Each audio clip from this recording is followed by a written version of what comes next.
मोतीनगर गांव में एक रिक्शे वाला भीमा अपनी बीवी बेला के साथ एक छोटी सी झोपड़ी में रहते थे। वो बहुत गरीब थे। रिक्शा चलाकर जो भी कमाई होती थी उसी से घर चलाते थे। रिक्शे वाले की बीवी बहुत लालची और अकड़ू थी। बस सजने संवरने में ही लगी रहती थी। भीमा को देर रात तक रिक्शा चलाने को बोलती थी। एक दिन भीमा रिक्शा जल्दी चलाकर घर लौट आता है। अरे भगवान, कहाँ हो? जरा पानी तो पिलाना। अजी पानी बाद में पीना, पहले जो आज कमाया है वो सारा मेरे हाथ में रखो। भीमा वहाँ बिछी खाट पर बैठ जाता है और सारे पैसे अपनी बीवी के हाथ में देता है। ये लो भगवान, आज की कमाई। आज बस इतना ही? बाकी पैसे तुमने छुपा तो नहीं लिए? वो आज मैं जल्दी घर आ गया ना, तो ज्यादा नहीं कमा पाया। बेला गुस्से से भीमा को देखती है। अच्छा ठीक है, कल जल्दी जाना और देर से आना, और ज्यादा पैसे भी कमा कर आना। रात हो जाती है। दोनों सो जाते हैं और सुबह जल्दी उठकर अपना रिक्शा लेकर भीमा चला जाता है। जब बेला की सुबह आंख खुलती है तो उसका पति उसे सोया हुआ नहीं दिखता। अच्छा, आज तो जल्दी चले गए। ठीक है ना, आज ज्यादा पैसे कमाएंगे। भीमा अपना रिक्शा लेकर सड़क पर जा रहा होता है और रिक्शा रोकता है। अरे ओ रिक्शा वाले भैया, रिक्शा रोको। भीमा रिक्शा रोक लेता है। साहब, कहाँ जाना है? भारतपुर जाना है, चलोगे क्या? हाँ, चलूंगा साहब। कितने पैसे लोगे? 20 रुपए साहब। 20 रुपए? नहीं नहीं, मैं तुम्हें 10 रुपए दूंगा। चलना है तो चलो। भीमा अच्छा और ईमानदार इंसान होता है तो वो 10 रुपए में भी मान जाता है। अच्छा साहब, ठीक है, बैठ जाइए रिक्शे में। आदमी रिक्शे में बैठ जाता है और भीमा उस आदमी को भरतपुर उतार देता है। उस आदमी के जाने के बाद भीमा की नजर रिक्शे के पीछे वाली सीट की तरफ जाती है। वो देखता है कि वो आदमी रिक्शे में अपना कोई थैला जल्दी में होने के कारण भूल जाता है। भीमा वो सामान उस आदमी को वापस लौटाने के लिए जैसे ही मुड़ता है तो वो देखता है कि वो आदमी तो बहुत दूर चला गया होता है। अब भीमा सोचता है कि ये सामान मैं उसको उसके घर जाकर दे दूंगा। सुबह से रात हो जाती है। रात के 11 बज जाते हैं। भीमा अब घर जाने की सोचता है। अब मुझे घर चलना चाहिए, बहुत देर हो गई है। आज भी कुछ ज्यादा पैसे हाथ नहीं आए। बेला फिर कुछ खरी खोटी सुनाएगी। भीमा उदास मन से घर चल पड़ता है। घर पहुंचकर रोज की तरह सारे पैसे अपनी बीवी को दे देता है। अरे मेरी किस्मत फूट गई थी, मेरे माँ बाप ने ऐसे आदमी से शादी कर दी। एक तो गरीब है, ऊपर से इसकी ईमानदारी। हे भगवान, ये ईमानदारी मुझे एक दिन भिखारन बनाकर छोड़ेगी। आसपास गांव वाले सभी उसके घर के पास खड़े होकर सब सुन रहे होते हैं। गांव वाले आपस में बातें कर रहे होते हैं। अरे भाई, इनका तो ये रोज रोज का लड़ाई झगड़ा हो गया है। हाँ भाई, ये भीमा तो सीधा साधा है, इसकी बीवी के आगे नहीं चलती। भाई, भीम की तो किस्मत ही फूट गई है। ऐसी बीवी से शादी करके बेचारा भीमा करे भी तो क्या करे। बीवी को पैसे के अलावा कुछ दिखाई नहीं देता। पैसा पैसा, बस पैसा चाहिए। चलो भाई चलो, अपने अपने घर चलते हैं।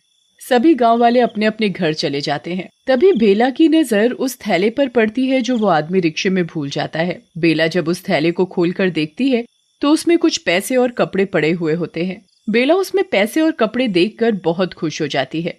अरे वाह, आज क्या लॉटरी लग गई, इतने पैसे और इतने अच्छे कपड़े, मजा आ गया। पर ये थैला मिला कहाँ से? अजी सुनते हो, जरा आना, कुछ पूछना है तुमसे। हाँ, आ रहा हूँ, जरा रुको। हाँ, बोलो बेला, क्या पूछना है? सुनिए, ये थैला आपको कहाँ से मिला? अरे ये तो एक आदमी की सवारी मिली थी, तो वो भूल गया था। कल जाकर ये उस आदमी को वापस दे दूंगा। नहीं नहीं, तुम इसे वापस मत देना, इसे हम ही रख लेंगे। इतने सारे पैसे एक साथ हाथ लगे हैं और तुम इसे वापस करने को बोल रहे हो? पागल हो गए हो क्या? तुम्हारी इतनी कमाई भी नहीं होती जितनी इस थैले में रखी है। मैं तो इस थैले को वापस नहीं देने वाली, और अगली बार कोई सवारी तुम्हारे रिक्शे में सामान भूल जाए तो वो सामान सीधा मुझे दे देना। विवश होकर भीमा ने बेला की बात मान ली और आगे से उसके रिक्शे में कोई भी सवारी अपना सामान भूल जाती तो वो उसे बेला को दे देता था।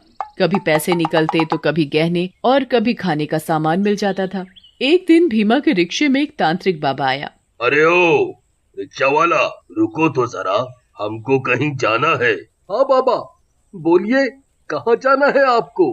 जरा वो पास वाले जंगल पहुँचा दो बेटा। हाँ बाबा, बैठिए, मैं ले चलता हूँ। कितने लोगे? 30 रुपए। चलो ठीक है, दे देंगे 30 रुपए। बाबा भीमा के रिक्शे में बैठ जाता है और भीमा उस बाबा को जंगल तक पहुंचा देता है। बाबा भीमा को पैसे देकर चला जाता है, पर वो अपनी एक डिब्बी रिक्शे में ही भूल जाता है। उस डिब्बी पर भीमा की नजर पड़ जाती है और वो ये सोचता है कि शायद उसमें कोई अंगूठी होगी। भीमा उस डिब्बी को खोलता है और उसमें से एक भूत निकलकर भीमा के अंदर घुस जाता है। अरे वाह, आखिरकार उस छोटी सी डिब्बी से निकलकर ये इंसान का शरीर मिल ही गया। अब मैं लोगों को मार मार कर खाऊंगा। उसी वक्त उस जंगल के रास्ते से एक आदमी जा रहा होता है और आदमी को वो भूत देख लेता है। अरे वाह, इतनी जल्दी शिकार भी मिल गया। आज तो मजे आ गए, मजे। इसे तो अभी मार के खाता हूँ। और फिर वो भीमा का रिक्शा लेकर उसके घर चला जाता है। घर जाने से पहले वो भीमा का रूप धारण कर लेता है ताकि उसको कोई पहचान न सके कि वो एक भूत है। अब घर के अंदर चला जाता है और अंदर जाते ही सो जाता है। आधी रात को बेला को कुछ आवाज सुनाई देती है और वो उठकर देखती है तो भीमा सोते सोते कुछ अजीब सी आवाज निकाल रहा होता है। बेला इस चीज को नजरअंदाज करके सो जाती है। जब बेला सुबह उठकर देखती है तो भीमा रोज की तरह रिक्शा लेकर जा रहा होता है। बेला को बाहर से कुछ गांव वालों की चहल पहल की आवाज सुनाई पड़ती है। अरे, आज गांव वाले इतनी चहल पहल क्यों मचा रहे हैं? ऐसा क्या हो गया? जरा देखें तो क्या हुआ। बेला घर से बाहर जाती है और एक औरत से पूछती है, क्या हो गया बहन, सब इतनी चर्चा में क्यों लगे हुए हैं? अरे बस पूछो मत बेला, आज सुबह एक आदमी जंगल के पास बड़ी बुरी हालत में मिला है। क्या बुरी हालत? कैसी बुरी हालत? क्या हुआ था उसे? ऐसा लग रहा था उस आदमी को किसी जंगली जानवर ने नोच नोच के खा लिया हो। सारी जगह खूनम खून हो रखी थी। मैं तो देखकर ही घबरा गई। अच्छा, लगता है हमारे जंगल में कोई जंगली जानवर घुसा है। मैं अभी अपने पति से कहूंगी कि जरा संभाल के रिक्शा चलाए। हाँ बेला, तू ध्यान रखियो अपना। दूसरी तरफ भीमा के अंदर घुसा भूत रिक्शा चला रहा था। उसे जो भी सवारी मिलती उसे बैठा कर वो जंगल की तरफ ले जाकर खा जाता। ऐसा करते करते रात हो जाती है और वो भूत भीमा का रूप लेकर घर पहुंचता है। अगले दिन रात को बेला को फिर से कोई अजीब सी आवाजें सुनाई देती हैं। बेला देखती है कि उसका पति घर से बाहर कहीं जा रहा होता है। अरे, ये कहाँ जा रहे हैं? जरा देखूं तो सही। बेला उसका पीछा करती है। भीमा जंगल की तरफ जाकर फिर से भूत के रूप में आ जाता है। बेला ये सब देखकर बहुत घबरा जाती है। हे भगवान, ये क्या हो रहा है? मेरा पति भूत कैसे बन गया? हे भगवान। अब वो भूत किसी आदमी को पकड़कर उसको मार कर खा रहा होता है। बेला ये सब देखकर चौंक जाती है और सीधा घर की तरफ भाग जाती है। डरी हुई बेला घर के कमरे में जाकर छुप जाती है। हे भगवान जी, मैंने क्या देख लिया? बहुत डर लग रहा है। मेरा पति भूत कैसे बन गया? वो भूत वापस भीमा का रूप लेकर घर आकर सो जाता है और सुबह उठकर दोबारा रिक्शा लेकर लोगों को खाने चला जाता है। बेला सुबह उठकर रात की बात याद करके उसका हाल सोचने लगती है। तभी उसे याद आता है कि उस जंगल में एक तांत्रिक बाबा रहता है। वो बाबा, अब तो वो बाबा ही है जो मेरी मदद कर सकता है। हाँ, अब मुझे उसी बाबा के पास जाना चाहिए। बेला उस बाबा के पास जाती है और उसे सारी बातें बताती है। बाबा बहुत बड़ा अंतर्यामी होता है, तो अपनी योग शक्ति से वो सब जान लेते हैं। मैं सब जान चुका हूँ।